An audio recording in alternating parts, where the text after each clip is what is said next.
you think flying is normal. It isn't. Every single day, a 400-ton metal tube lifts itself into the sky over 100,000 times. No instincts, no wings, no right to be there. For 10,000 years, every law humans understood said this was impossible. And yet, here we are. So how did humanity go from broken bones to breaking gravity? How did we solve the single greatest engineering problem of our existence? This is Aero History. This is the story of flight. Not just the machines and engines, but the audacity, the failures, the obsession, the moments where humanity looked at the impossible and said, "Watch this." Our story doesn't begin with engines. It begins with envy. We watched birds and built myths. Icarus, flying carpets. The dream was universal. What if we could go up there? The first person to treat that dream as an equation was Leonardo da Vinci in the 1500s. He obsessively studied bird anatomy. His flying machines were mechanical masterpieces and biological dead ends. Human muscles could never power them. But Leonardo planted a crucial idea. Flight isn't magic, it's engineering. For the next 400 years, brilliant minds built, jumped, and crashed, until Otto Lilienthal, known as the Glider King, he made more than 2,000 successful flights, collecting real data from the air itself.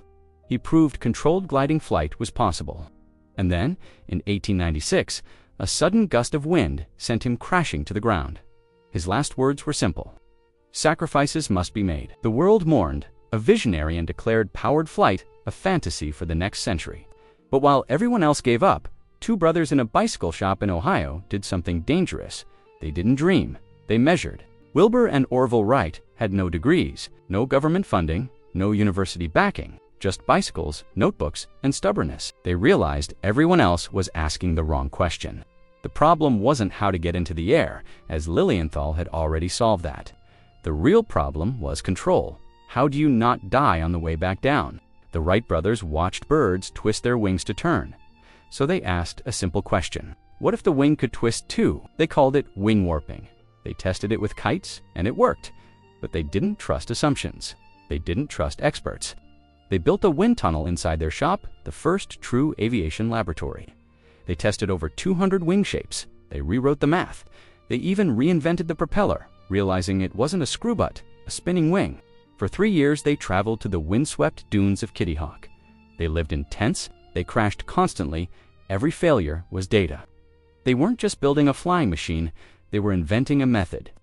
December 17, 1903, freezing cold, a 27-mile power wind, their homemade engine barely cooperated. After a failed attempt, they could have gone home. It was almost Christmas. Instead, they tried again. At 10:35 in the morning, Orville lay on the lower wing, started the engine, and released the wire. The machine lurched forward.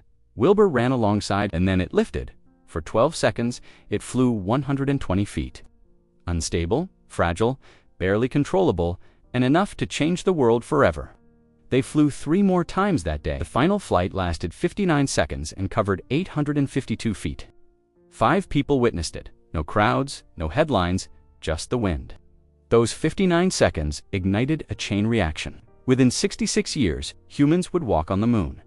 That wooden biplane became the grandfather of every jet, every rocket, every satellite now orbiting our planet. So how did we do the impossible? We stopped trying to be birds.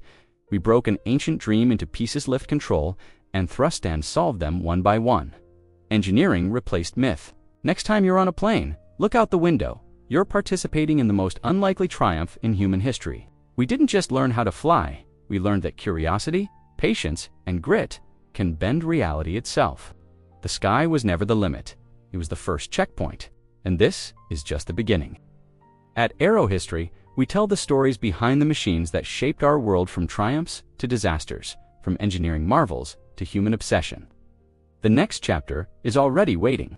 We retracing the evolution of the airliner from mail planes to the giants that rule our skies today. If you want to be part of this journey through aviation history, subscribe to Aero History. The story of flight continues with you.